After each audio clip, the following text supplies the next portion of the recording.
everybody, so I'm going to show you what I call the jump blues chord, because I think it serves up tempo stuff very well.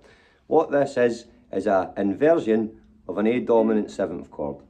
Yeah, so if you take, there's your root there, A, there's your flat 7th, and then with our pinky, play the major 3rd. As I've said in other videos, the flat 7th and the major 3rd together, that's the sound of the blues. Right? There's your 5th. So A string 10th fret, B string 11th fret, and then you have on the 9th fret on your G string and the 10th fret in the B string. Ha! Sorry. An easy way to play this, but just you could do it like this. Right? Well, you get that down, you can use this. Now for our 4 and 5 chord, we're going to use the same shape. And what this is if you use a D chord and move everything up towards the ceiling, and then there's our, if this is our A, below it's the 4 chord root D. Put that D shape. And as you know in the blues, the 4 chord and 5 chord, if it's a lead line, or it's a chord or whatever, you can always just move the 5 chord a whole step down, and then you're at the 4 chord. So there's E.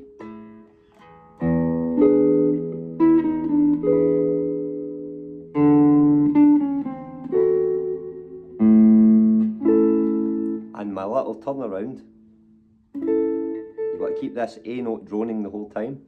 And this, if you look at it like an inverted power chord, you're going to move it down. And then there's A. You could just do the major. Right, so.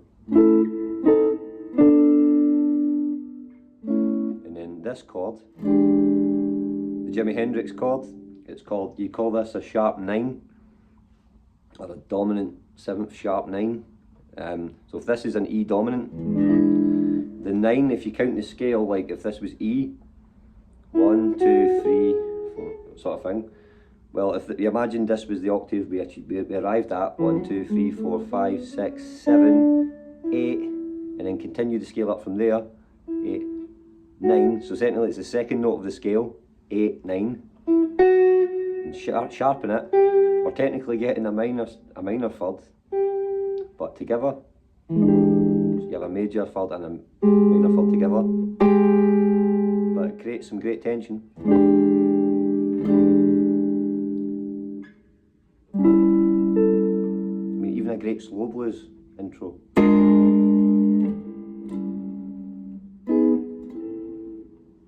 Great. So what you could be doing now is, rather than, I mean, I meet some guys that can shred way better than I can, but when they go to play blues and you play that, they actually ask what key you're in, because you're not giving them the root note and showing them where it is, because they don't learn their chords. I'm not shitting on anybody, I'm just saying if you're going to play blues, knowing some chords and how to sit back and let a sax player or an organ player or a harmonica player or the other guitarist, you want to sit back and serve the band. So a great guy to check out is Kirk Fletcher. He's a beautiful man inside and out, and he talks about this. Most of his work, he says he's got, is because from harmonica players and bands that always want him, because he can play this stuff and keep it interesting and not get in the way of the band. He can sit back, but he's not doing the time warp. Never does it. I'm sure he does at some points, because sometimes that is what you need. Chuck Berry. But this stuff, especially in jump blues, these chord jabs are great because you can move them chromatically about. I mean, I was using that. And then for the 5 chord.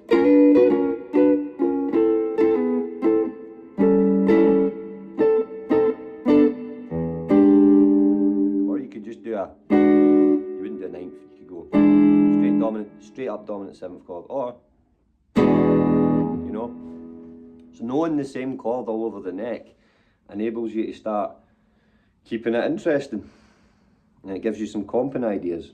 If you're playing with a blues harmonica player and you do this stuff, he's going to love you.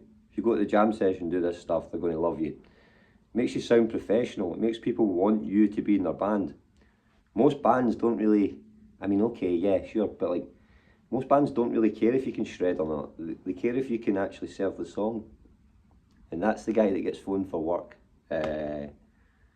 Yeah, serve the song, guys. Learn chords.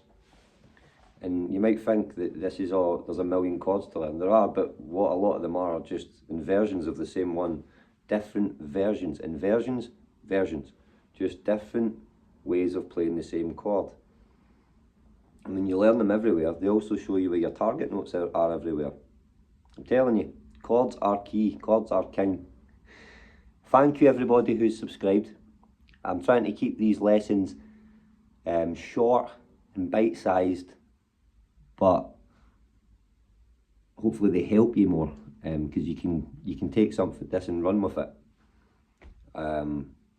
Yeah, thanks very much, guys. Have a nice day.